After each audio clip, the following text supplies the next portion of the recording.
Section 1. You will hear a male student talking to a union representative about placing an advertisement to sell a laptop. First, you have some time to look at questions 1 to 5.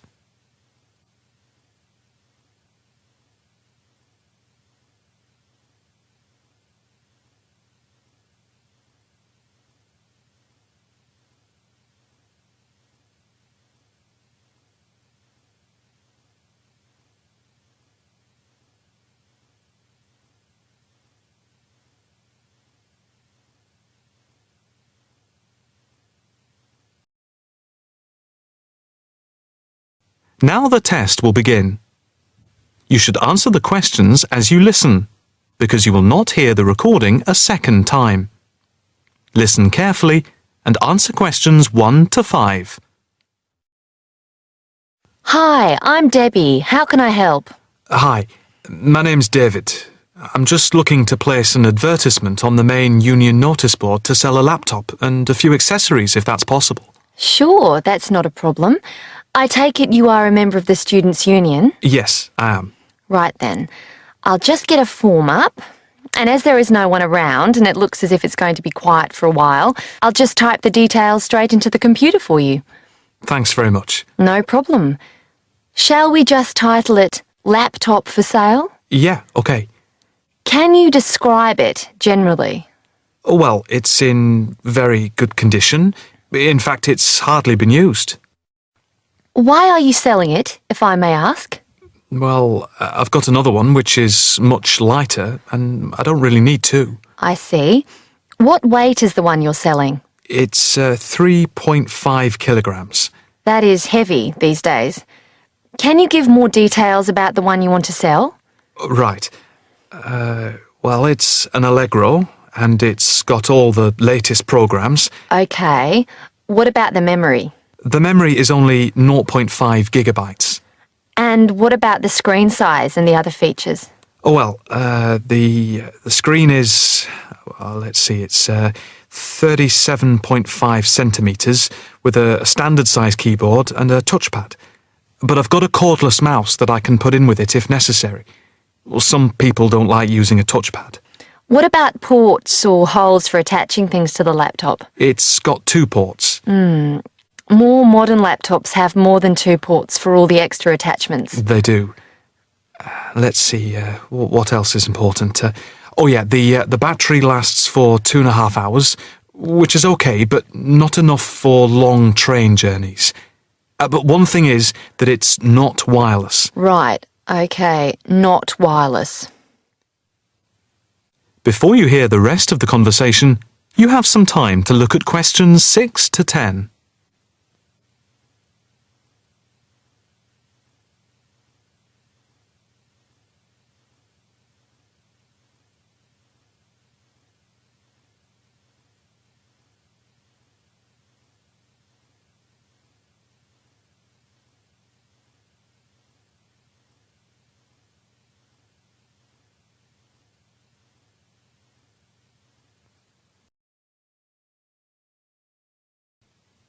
Now listen and answer questions 6 to 10.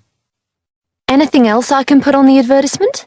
There's a webcam built at the top of the screen, and I can throw in a printer, a scanner, and headphones, which I got with it in a special deal. It also comes with its own case for carrying it around. Actually, the case is quite smart. I'm hoping these things will help it sell. They should do. Right, I think I've got all that. How much do you want for it? That I'm not sure about. It's worth about £900 to £1,000 new.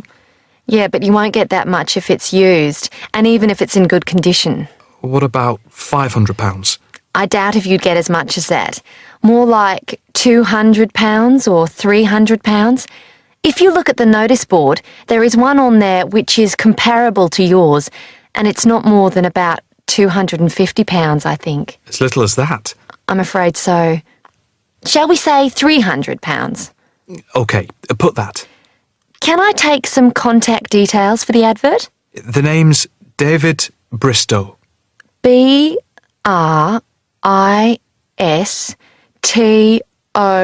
Yes, that's it. And a mobile or email? Both, if you want. It's DIB7791@hotmail.com. Okay, and the mobile? That's 09875 423387. That's it. If you send the picture, I'll add it and print it out and stick it up for you. OK, I can get that to you today. Right, I'll type in here, advert placed the 22nd of October. Fine. And good luck with the sale. Thanks. That is the end of section 1. You now have half a minute to check your answers.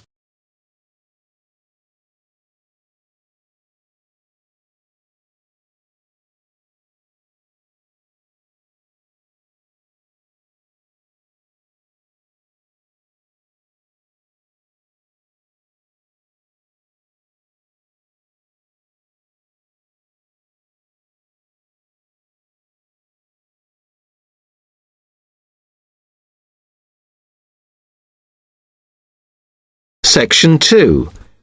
You will hear an accommodation officer telling students about different halls of residence. You now have 30 seconds to read questions 11 to 15.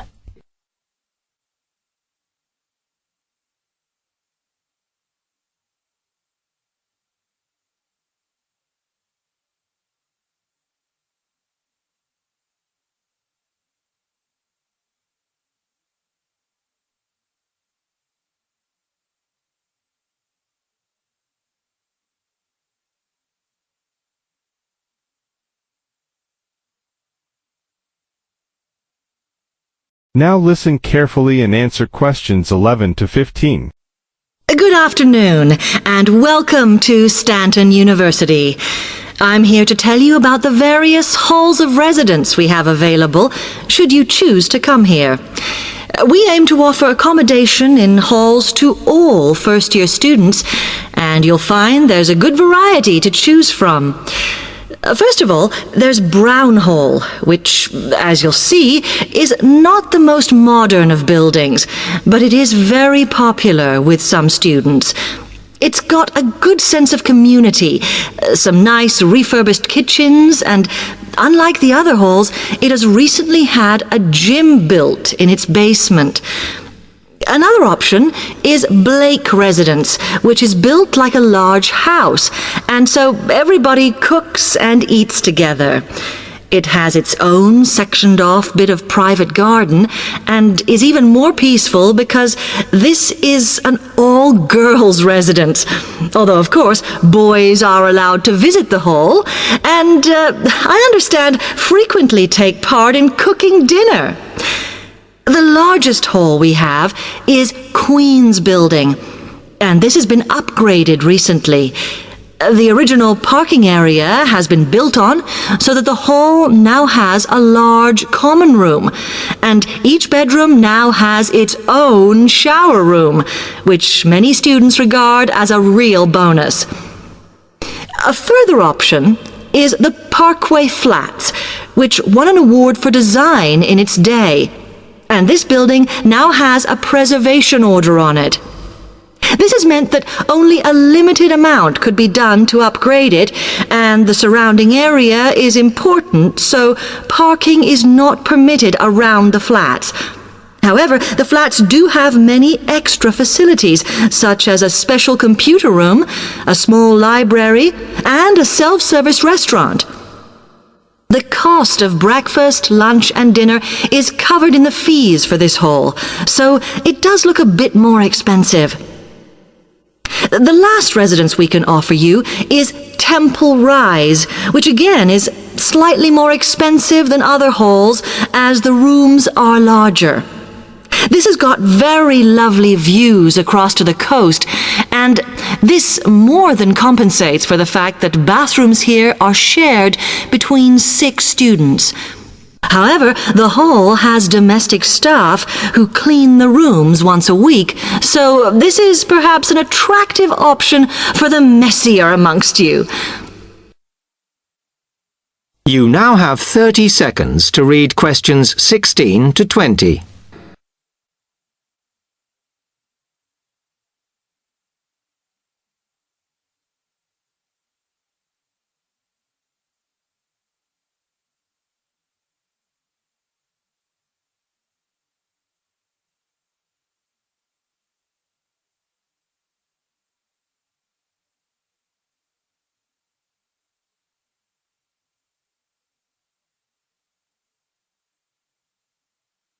Now listen carefully and answer questions 16 to 20. Now, if I can just show on this wall map here where they all are, you might like to go and have a look round. If you come into the main university entrance, at the first junction, you'll find that Brown Hall is on the corner opposite the theatre. So you're nice and near the station here, though I think it can get a bit noisy with traffic. The same applies to Blake Residence, which is directly facing the junction to the university entrance. These halls are often used by medical students and such like, as they're out all day, so don't notice the noise. Anyway, if you then walk along Campus Road towards the main circle, you'll see the library on the corner, and Queen's Building is just past that as you head north. You will find that it is quieter here, and you may get fewer visitors. By the way, the circle is quite a feature of the campus, as it's set into the hills and has a brand new sports center in the middle. It's worth going to look around it. Now, the Parkway Flats are on the opposite corner to the library, facing the circle, as you head towards the main buildings.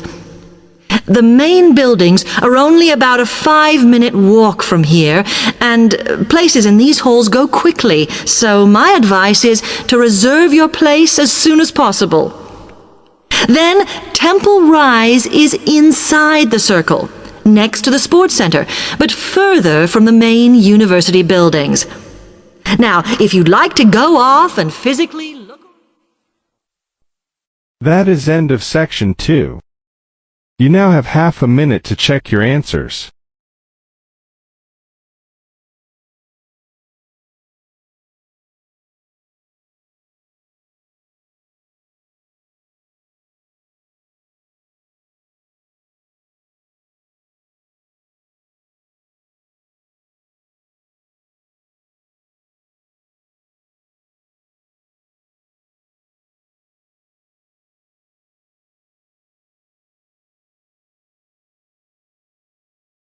Section 3. You will hear two students, Jenna and Marco, discussing a business studies project they have to do. Now you have some time to look at questions 21 to 24.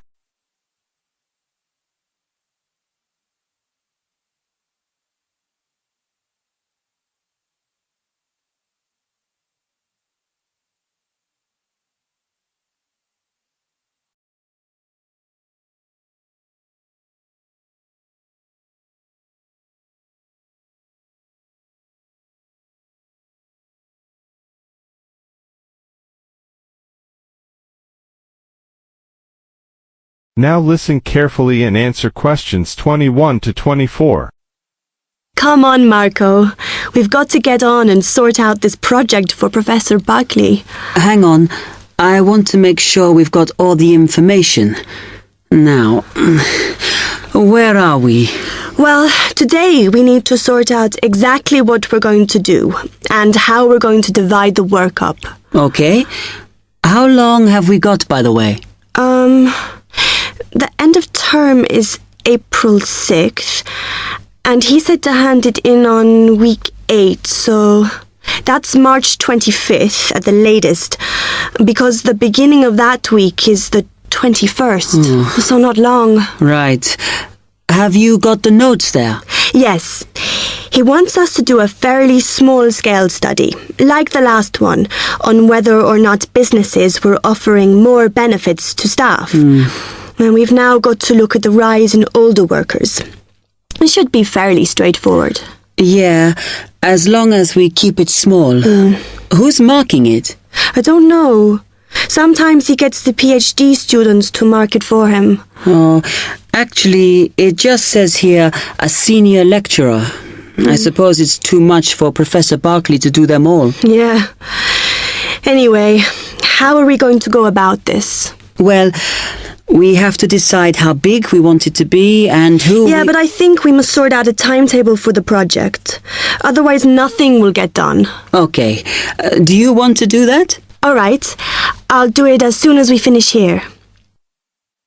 Now you have some time to look at questions 25 to 30.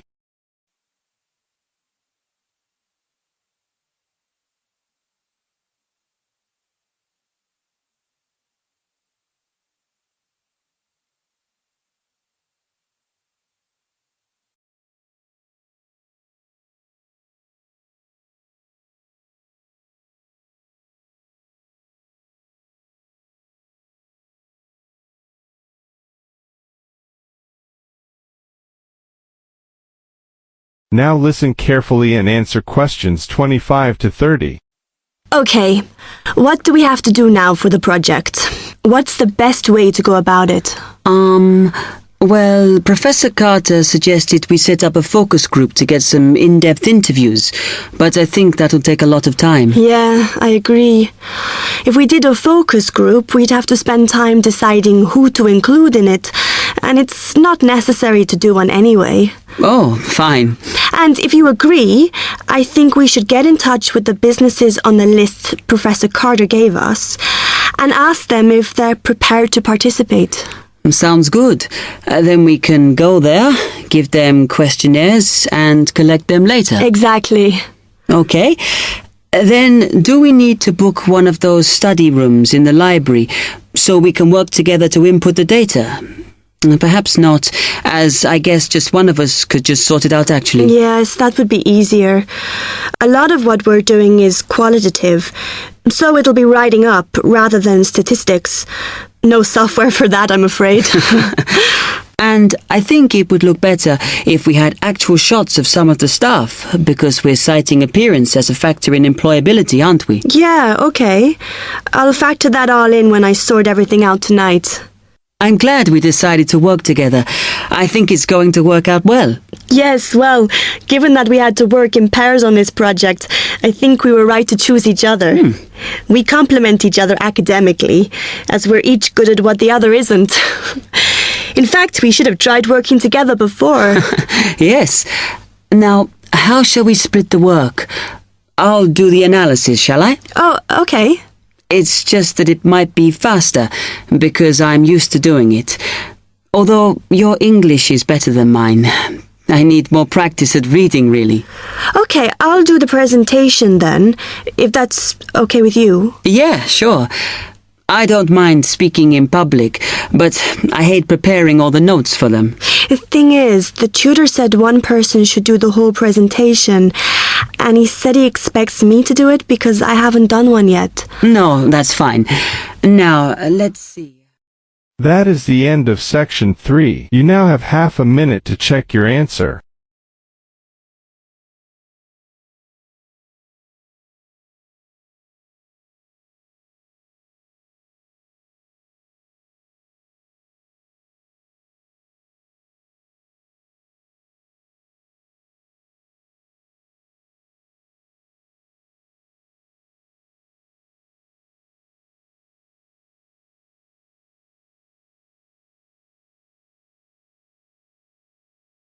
Section 4.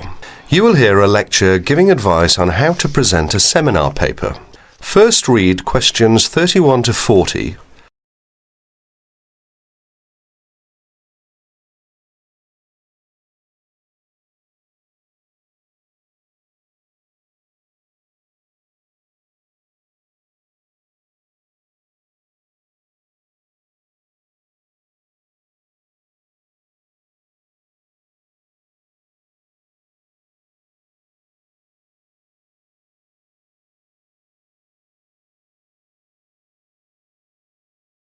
Now listen carefully and answer questions 31 to 40. In this talk, I'm going to give some advice on how to present a seminar paper. At one time, most university teaching took the form of giving formal lectures. Nowadays, many university teachers try to involve their students more actively in the learning process. One of the ways in which this is done is by conducting seminars. In a seminar, what usually happens is this. One student is chosen to give his ideas on a certain topic. These ideas are then discussed by the other students, the participants in the seminar. What I'd like to discuss with you today is the techniques of presenting a paper at a seminar. As you know, there are two main stages involved in this. One is the preparation stage, which involves researching and writing up a topic. The other stage is the presentation stage, when you actually present the paper to your audience. It is this second stage that I'm now concerned with. Let us therefore imagine that you have been asked to lead off a seminar discussion and that you have done all the necessary preparation. In other words, you have done the research and you have written it up. How are you going to present it? There are two ways in which this can be done. The first method is to circulate copies of the paper in advance to all the participants. This gives them time to read it before the seminar, so that they can come already prepared with their own ideas about what you have written. The second method is where there is no time for previous circulation, or there is some other reason why the paper cannot be circulated. In that case, of course, the paper will have to be read aloud to the group, who will probably make their own notes on it while they are listening. In this talk, I'm going to concentrate on the first method, where the paper is circulated in advance, as this is a most efficient way of conducting a seminar. But most of what I'm going to say also applies to the second method, and indeed may be useful to remember any time you have to speak in public. You will probably be expected to introduce your paper even if it has been circulated beforehand. There are two good reasons for this. One is that the participants may have read the paper but forgotten some of the main points. The second reason is that some of the participants may not in fact have had time to read your paper, although they may have glanced through it quickly. They will therefore not be in a position to comment on it unless they get some idea of what it is all about. When you are introducing your paper, what you must not do is simply read the whole paper aloud. This is because, firstly, if the paper is a fairly long one, there may not be enough time for discussion. From your point of view, the discussion is the most important thing. It is very helpful for you if other people criticise your work. In that way, you can improve it. Secondly, a lot of information can be understood when one is reading. It is not so easy to pick up detailed information when one is listening. In other words, there may be a lack of comprehension or understanding. Thirdly, it can be very boring listening to something being read aloud. Anyway, some of your audience may have read your paper carefully and will not thank you for having to go through all of it again. Therefore, what you must do is follow the following 9 points. 1. Decide on a time limit for your talk. Tell the audience what it is. Stick to your time limit. This is very important. 2. Write out your spoken presentation in the way that you intend to say it. This means that you must do some of the work of writing the paper again, in a sense. You may think that this is a waste of time, but it isn't. If a speaker tries to make a summary of his paper while he is standing in front of his audience, the results are usually disastrous. 3. Concentrate only on the main points. Ignore details. Hammer home the essence of your argument. If necessary, find ways of making your basic points so that your audience will be clear about what they are. 4. Try to make your spoken presentation lively and interesting. This doesn't necessarily mean telling jokes and anecdotes, but if you can, think of interesting or amusing examples to illustrate your argument. Use them. 5. If you are not used to speaking in public, write out everything you have to say, including example, etc. Rehearse what you are going to say until you are word perfect. 6. When you know exactly what you are going to say, reduce it to outline notes. Rehearse your talk again, this time from the outline notes. Make sure you can find your way easily from the outline notes to the full notes, in case you forget something. 7. At the seminar, speak from the outline notes, but bring both sets of notes and your original paper to the meeting.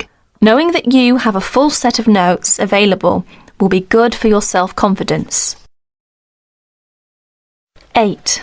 Look at your audience while you are speaking. The technique to use is this. First, read the appropriate parts of your notes silently. If you are using outline notes, this won't take long. Then, look up at your audience and say what you have to say. Never speak while you are still reading. While you are looking at your audience, try to judge what they are thinking. Are they following you? You will never make contact with your audience if your eyes are fixed on the paper in front of you. 9. Make a strong ending. One good way of doing this is to repeat your main points briefly and invite questions or comments. Perhaps I can sum up by saying this. Remember that listening is very different from reading. Something that is going to be listened to has therefore got to be prepared in a different way from something that is intended to be read. That is the end of section 4. You will have half a minute to check your answers.